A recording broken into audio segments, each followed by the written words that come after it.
Hi friends, welcome to అపూర్వ వంటలు. ఎలా ఉన్నారండి అందరూ? నేనైతే చాలా బాగున్నాను.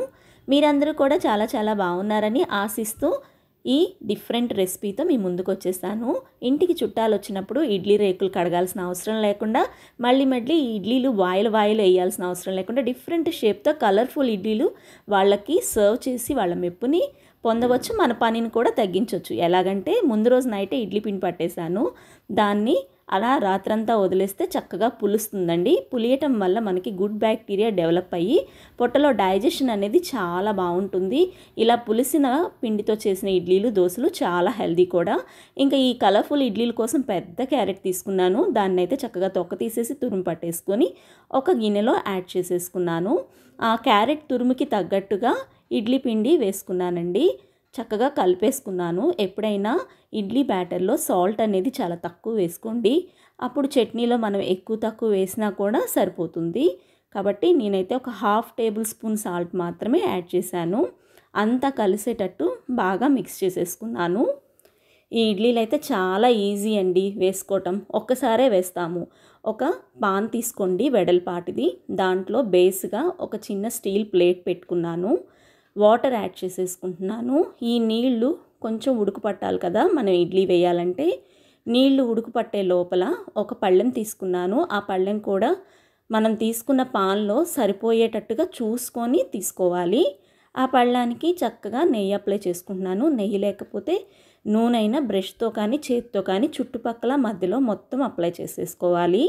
ఇప్పుడు నేను రెడీ చేసి పెట్టుకున్న ఇడ్లీ బ్యాటర్ అయితే ఈ పళ్ళానికి సరిపోయిందండి. పైదాకా నిండుగా వేయకుండా కొంచెం వదిలేస్తే మనకి పొంగినా కూడా ఇబ్బంది ఉండదు. ఒకసారి ట్యాప్ చేసుకోండి, అంటే నేలకేసి ఒకసారి పళ్ళాన్ని కొడితే ఎయిర్ బబుల్స్ ఉంటే తగ్గుతాయి.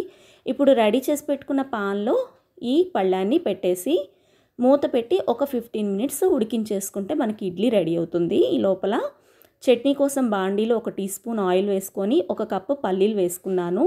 విరిచిపెట్టుకున్న పచ్చిమిర్చి ఒక 6-7, అలాగే వెల్లుల్లి రెబ్బలు వేసి మీడియం ఫ్లేమ్లో ఇవన్నీ వేపుకుంటున్నాను. ఈ చట్నీ అయితే ఈ ఇడ్లీకి, ఎస్పెషల్లీ క్యారెట్ ఇడ్లీకి కాంబినేషన్గా చాలా బాగుంటుంది.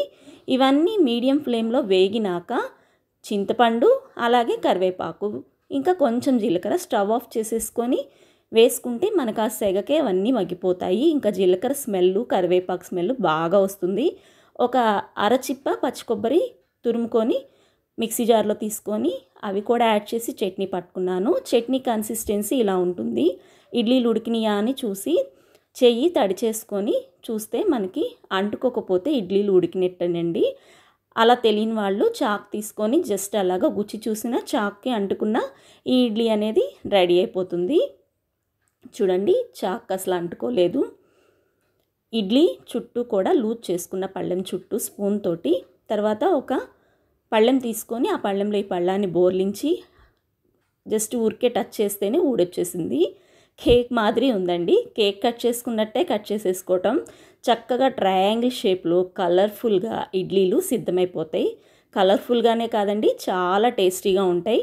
నేను చూపించిన ఈ చట్నీ, ఈ ఇడ్లీ అయితే పర్ఫెక్ట్ కాంబినేషన్. చాలా బాగుంటుంది. మీ ఇంటికి వచ్చిన చుట్టాలే కాదండి, మీ ఇంట్లో వాళ్ళు కూడా ఈ ట్రయాంగిల్ షేప్ ఇడ్లీలు కలర్ఫుల్గా ఉన్నవి చూసి మిమ్మల్ని మెచ్చుకోకుండా ఉండలేరు. ఇంకా చిన్నపిల్లలైతే డెఫినెట్గా చాలా ఇష్టంగా తింటారు. వీటినైతే నేను అరిటాకులో ఇలాగా వడ్డించేసేసుకున్నాను.